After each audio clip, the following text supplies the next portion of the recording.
बिहार की सियासत में अब इन दिनों काफ़ी हलचल तेज हो गई है। वजह यह है कि नेता प्रतिपक्ष तेजस्वी यादव और चिराग पासवान को एक होने की बात हो रही है।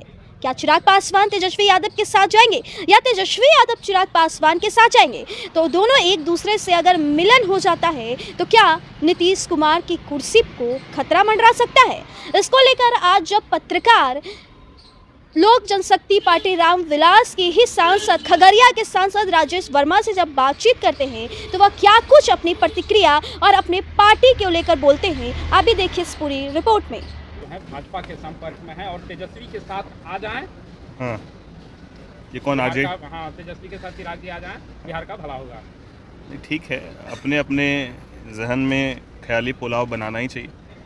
हमारी पार्टी पूरी तरीके से इंटैक्ट है और मैं अपने विषय में आपको स्पष्ट कर दूं कि जिस नेता ने राजनीतिक रूप से इतनी बड़ी पहचान दी, जिस नेता ने इतना बड़ा मौका दिया, मैं अपने नेता चिराग पासवान जी के लिए हमेशा धन्यवाद उनका और आभार व्यक्त करता हूं। राजनीति लंबी नहीं हो, लेकिन जितने दिन की राजनीति हो वो ईमानदारी से जिसके साथ हो वो हो।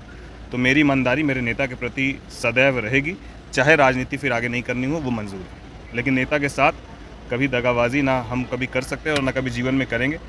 मैं बिल्कुल हमेशा उनके साथ और उनके लिए गए निर्णयों के साथ कंधे से कंधे मिलाकर चलने वाला हूं। टूटने की वजह बीजेपी को बताया जा रहा है कि बीजेपी की वजह से टूटेगी।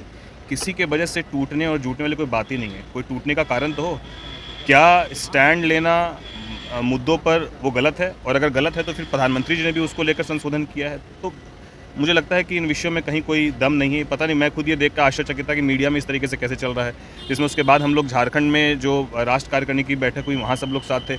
अभी भी मैं दिल्ली से आया हूँ तो माननीय नेता से मिलते हुए आया हूँ, सभी विषयों पर बात हुई है। तो कहीं कोई ऐसा विषय पार्टी के अंदर कोई टूट, ये बाकी जो भी विषय हैं ये सिर्फ हवाई बातें हैं। पशुपति कुमार पारस की रिश्ता से नजदीकियां बढ़ी है बीजेपी से, कहीं यही सी का आकांक्षा लगाई जा रही है। नहीं, अब देखिए, अब उनका क्या है, वो उनके पार्टी का स्टैंड है। हमारे पार्टी का स्टैंड बिल्कुल क्लियर है, जो आपको दिख रहा है, जो हमारे नेता का बयान है वही हम लोग का स्टेटमेंट है। ममता बनर्जी का कहना है कि जिस तरीके से बंगाल में घटना हुई पर उन्होंने चुप्पी साध ली, तमाम लोग सवाल खड़े कर रहे थे और करें कि अगर बंगाल जलेगा तो बिहार यूपी। कौन कह रहा है बिहार जलेगा? ममता बनर्जी कह रहे हैं कि बंगाल अगर जलेगा तो देश जलेगा। नहीं, ये अब इस भाषा से आप समझिए ना कि अगर प्रदेश की मुखिया की ये भाषा और ये शैली रहे जवाब देने की, जबकि उनके स्टेट में लॉ एंड ऑर्डर पूरी तरीके से ध्वस्त हो रखा है, ना तो घर की बहू बेटी सुरक्षित है, इतना बड़ा डॉक्टर के साथ जो घटना घटी उसके बाद वो खुद सड़क पर निकलती हैं, जबकि पूरा लॉ एंड ऑर्डर उनके हाथ में है। वो खुद वहाँ की मुखिया हैं और वो खुद जो है पैदल मार्च कर रही हैं और अभी कह रही हैं कि झारखंड बंगाल जलेगा तो बिहार जलेगा। ये भाषा है क्या उनकी? पहले बंगाल तो संभाल ले। जीतन राम मांझी आपके नेता को टारगेट कर रहे हैं, चिराग पासवान को, और लगातार उनको लेकर बयान दे रहे हैं, कह रहे हैं कि हम लोग आरक्षण की बात कर रहे हैं, चिराग पासवान हिंदी हो गए, कई तरीके का बात निकल रही सामने। नहीं, मुझे लगता है कि हम लोग मांझी जी को बतौर गार्जियन और अभिभावक मानते हैं, और पता नहीं, मैं ऐसा सुना नहीं हूँ कि जो शब्द और शैली आप बोल रहे हैं कि उन्होंने कहीं कही है, और अगर कहीं भी उन्होंने कहीं है तो मुझे लगता है कि वो अभिभावक हैं। इन चीज़ों पर उनको मंथन करना चाहिए और चीज़ों को समझते हुए आगे के विषय को रखना चाहिए। कोटे के अंदर कोटे की जो बात की गई है आरक्षण को लेकर, उसको आपकी पार्टी कैसे देगी? नहीं, हमारी पार्टी का स्टैंड, हमारे नेता ने पूरी स्पष्टता से कहा कि ये क्रीमी लेयर वाला जो विषय है वो हमारे नेता ने उसको लेकर पूरी टिप्पणी कर दी है। उन्होंने कह दिया कि ये छुआछूत वाली बात है, तो यहाँ पर क्रीमी लेयर वाला कोई विषय ही नहीं रह जाता है। और खुद जब मांझी जी माननीय मुख्यमंत्री थे उस वक्त कहीं पर गए थे तो मंदिर धुलवाया गया था, तो ये विषय तो हमारे नेता ने पूरी तरीके से स्पष्ट कर ही दिया। तेजस्वी यादव लगातार अपराध हो या फिर बिहार में ट्रांसफर पोस्टिंग का मामला हो, इस पर लगातार वे कह रहे हैं कि बिहार में जो है अच्छे ऑफिसर जो हैं उनको दरकिनार किया जा रहा है और उनके चेले बेलचे हैं वो लोग ट्रांसफर पोस्टिंग कर रहे हैं। नहीं, अच्छे ऑफिसर्स की सूची वही बता दें कि कौन अच्छे ऑफिसर्स हैं। आरएस भट्टी को काम नहीं किया जा बोलकर। अब डीजीपी जो खुद पुलिस मुख्यालय के सर्वा हैं बिहार के, उनको कोई काम करने से कैसे रोक सकता है? आखिर डीजीपी से ऊपर कौन फिर पदाधिकारी है?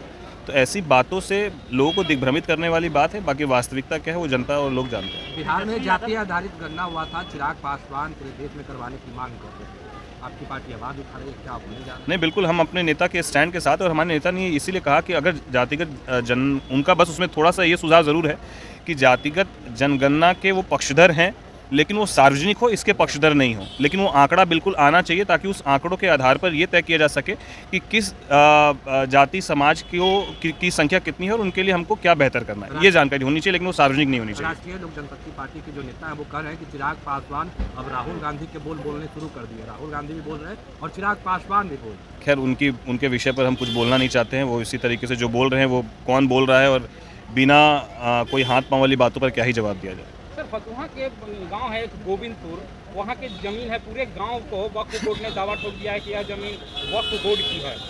पूरे गांव को खाली करने का आदेश। ये जांच का विषय है। मुझे लगता है कि इसको लेकर सरकार तत्पर है। मेरी नज़र में ये जहान में जानकारी आई थी और ये जांच के बाद ही स्पष्ट हो पाएगा क्या है। बिहार में एनडीए की सरकार है, केंद्र में भी एनडीए की सरकार है, पर ट्रांसफर पोस्टिंग को लेकर सवाल खड़े हो रहे हैं और कह रहे हैं कि अब जो पैसे देके आते हैं उनको मलाईदार जगह दिया जाता है, जो पैसे नहीं देते हैं उनको सेंटिंग में डाल दिया गया। कौन कह रहा है ये? तेजस्वी यादव। नहीं, उनके तो बहुत सारे आरोप है, वो लगातार ही आरोप लगा रहे हैं। अब इन विषयों पर क्या कहना, जब उनके खुद के कार्यकाल में क्या होता था, क्या वो छुपा हुआ क्या किसी से? और खुद ही उनके इन्हीं विषयों को लेकर तो माननीय मुख्यमंत्री जी को जब इसकी जानकारी हुई थी और उनको पता चला था कि उनके खुद के डिपार्टमेंट में इस तमाम चीज़ें हो रही थी, तभी तो गठबंधन टूटा था। तो जैसे कि आपने सुना, खगड़िया के सांसद राजेश वर्मा का साफ तौर पर कहना है कि वह अपने पार्टी के सुप्रीमो चिराग पासवान से काफ़ी ज़्यादा खुश है और उनकी जो भी मंशा है, उनकी जो भी नीति है, उसको लेकर वह साफ सुथरे में एकदम क्लियर है। ऐसी अफवाह सिर्फ फैलाई जा रही है। और ऐसे ही देश दुनिया की तमाम खबरों के लिए बने रहे हमारे चैनल के साथ और देखते रहे हमारे चैनल को। बहुत बहुत धन्यवाद।